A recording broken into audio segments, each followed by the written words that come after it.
जय भीम साथियों, कैसे हैं। आज जो संसद में हंगामा हुआ उसके बारे में आज मैं बात करना चाह रहा हूँ। आप सभी ने वो वीडियो देख लिया होगा जिसमें दक्षिण दिल्ली का जो सांसद है साहब सिंह वर्मा एक का बेटा रमेश चंद्र बिदूड़ी, उसने बसपा के सांसद कुमार दानिश अली के खिलाफ, मतलब उस व्यक्ति के खिलाफ, साथ में उसके धर्म के खिलाफ कटवा मुल्ला और इस तरह के कुछ शब्द बोले हैं। मतलब असंसदीय भाषा का शब्द प्रयोग किया। सोचने वाली बात है कि हाँ, मतलब संसद जो सबसे सुरक्षित जगह होती है वहाँ पर व्यक्ति सुरक्षित नहीं है, SC ST OBC माइनॉरिटी का। तो आम आदमी के बारे में हम क्या समझ सकते हैं कि आम आदमी की हालत कैसी होगी, कि आम आदमी वाकई में सुखी है, खुश है और सुरक्षित है या नहीं है। ये सोचने वाली बात है। अब मैं उस मुद्दे पे आता हूँ जिस मुद्दे की तरफ आपका ध्यान ही नहीं गया होगा। मैं हमेशा अपने भाषणों में या हमेशा अपनी वीडियोज़ में बोलता हूँ कि बहुजन समाज के लोगों की राजनीतिक समझ बहुत कम है या ना के बराबर है। भले ही वो मंत्री, विधायक, सांसद कुछ भी बन जाए, उसकी समझ बहुत कम है। कल भाजपा के जो गृह मंत्री हैं अमित शाह ने बोला था कि हमारे पार्टी में इतने OBC सांसद, राहुल गांधी ने पूछा होगा तो उसने बताया जवाब में कि इतने सांसद हैं, है ना। 27% से ज़्यादा सांसद हैं और टोटल जो विधायक हैं बीजेपी के, उसमें 27% या पता नहीं 30% से ज़्यादा OBC विधायक हैं भाजपा में। लेकिन यहाँ देखने वाली बात है, भाजपा में सांसद भी ठीक है, मान लेते हैं कि तुम्हारे 27% या उससे ज़्यादा सांसद होंगे, लेकिन उनका रोल क्या है। उनकी हालत है, एक शेर होता है ना, शेर के दांत और नाखूनों को काट दो, आप तोड़ दो, तो उस जैसा बिना दांत और बिना नाखून का शेर, उसकी हालत ऐसी है। OBC में कितने केंद्रीय मंत्री बने हैं, कैबिनेट मिनिस्टर बने हुए हैं, इस समय बने भी हुए भी हैं, तो उनकी स्थिति क्या है।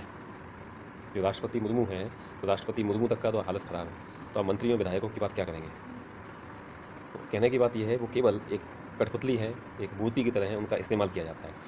ऐसे ही रमेश चंद्र बिदूड़ी, इसका प्रभाव बढ़ रहा था, आगे चल के हो सकता है दिल्ली का मुख्यमंत्री बन जाता या अगली उसमें कोई कैबिनेट मिनिस्टर बन जाता। लेकिन भाजपा के इस कार्यकाल में देखो, सुप्रिया, बहुत सारे हैं, आप बीजेपी के जो OBC सांसद हैं उनमें से कितने लोगों को इन्होंने मंत्री बनाया भी है, तो राज्य मंत्री से ऊपर नहीं बने। ये भड़क गया, ये संसद में बोलते बोलते भड़क गया। ऐसा ही करते हैं, बामन ऐसा ही करता है, वो इनको भड़काता है। पिछली बार भड़का के एक बार मस्जिद तोड़वा दी थी, भड़का के इनको बजरंग दल में, इस दल में, उस दल में भर्ती कर लिया है, और इनको आगे कर देते हैं कि तोड़ो फोड़ो, मारो काटो, जो भी करो तुम करो। बामन बनिए हैं वो पीछे हो जाते हैं, ये लोग आगे हो जाते हैं, सारे काम ये करते हैं। और इनके मन में प्रॉब्लम ये है OBC के साथ में कि उनके अंदर जो पुराना जातिवाद या SC समाज, ST समाज से ऊँचे होने की भावना बैठी हुई है, वो उनको खाई जा रही है। आप किसी भी नौकरी में देख लो, उनमें इनका वर्चस्व कम होता जा रहा है, इसमें उनका भागीदारी कम होती जा रही है, आरक्षण का लाभ पूरा नहीं मिल पा रहा है ना। क्रीमी लेयर कर दिया, और भी बहुत सारी चीज़ें कर दी। अब तो पोस्ट आ रही हैं, तो उनमें OBC की जगह ही नहीं है तो बहुत कम है। आपके लड़कों को वो कांवड़ यात्रा भेज रहे हैं, आपका बजरंग दल में शामिल करा रहे हैं या कुछ और कर रहे हैं, लेकिन इसके अलावा क्या फ़ायदा मिल रहा है आपको, क्या चीज़ मिल रही है, ये आपको सोचने का विषय है, आपके खुद के सोचने का विषय है। आप सोचिए इस बारे में।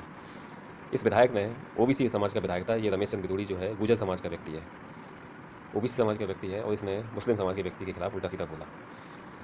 सभी लोगों ने मतलब इसे किनारा कर लिया। इवन इसके भाजपा की जो अगल बगल में जयशंकर, रविशंकर प्रसाद और एक हर्षवर्धन, ये ब्राह्मण सांसद हैं, ये बैठे थे, हंस रहे थे उस समय। इनको पता था कि इसकी हालत ख़राब होने वाली है, ये अब कर दिया जाएगा, कांड हो जाएगा। क्योंकि पहले भी है सेम केस में रोहित वेमुला वाला केस देख लो, उसमें स्मृति ईरानी निकल के आ गई, बाद उसका कुछ नहीं हुआ, लेकिन बंगारू दत्ता दे करके कुछ एक वो था OBC समाज का, वो फांसी पे चला गया, उसका अब तक कोई पता नहीं है। ऐसे ही इन लोगों को जब इनसे मन भर जाता है, ये खिलौने हैं एक तरह से, सवर्ण इनके साथ खेलते हैं OBC समाज के साथ। जब इनका मन भर जाता है तो इनके इस तरह की चाल चलते हैं कि ये बैकफुट पे आ जाते हैं। इसको देखो, इतना गर्म कर दिया, इसको हवा भरी होगी पहले से, इसको कुछ हो नहीं पा रहा था, इसने सोचा प्राइम मिनिस्टर की नज़रों में अपनी इमेज बना लूँ, कुछ उल्टा सीधा बोलूँगा, इमेज बढ़ जाएगी, हो सकता है मैं मंत्री बन जाऊँगा। चल भले ही 6 महीने के लिए बने, 4 महीने के लिए बने, मंत्री बन जाऊँ, कुछ बन जाऊँ, कुछ फ़ायदा मिल जाएगा। अब नंबर बढ़ाने की सोची उसने, लेकिन नंबर उसने ऐसे बढ़ाए कि उसने अपने पर कतर लिए, अपने पर काट लिए। इसलिए बहुजन समाज के लोगों से कहता हूँ, उनकी राजनीतिक समझ बहुत कम है, उनको अपनी समझ बढ़ानी होगी, वरना इस तरह के काम होते रहेंगे। जय भीम, जय भारत, जय संविधान, जय ज्ञान विज्ञान।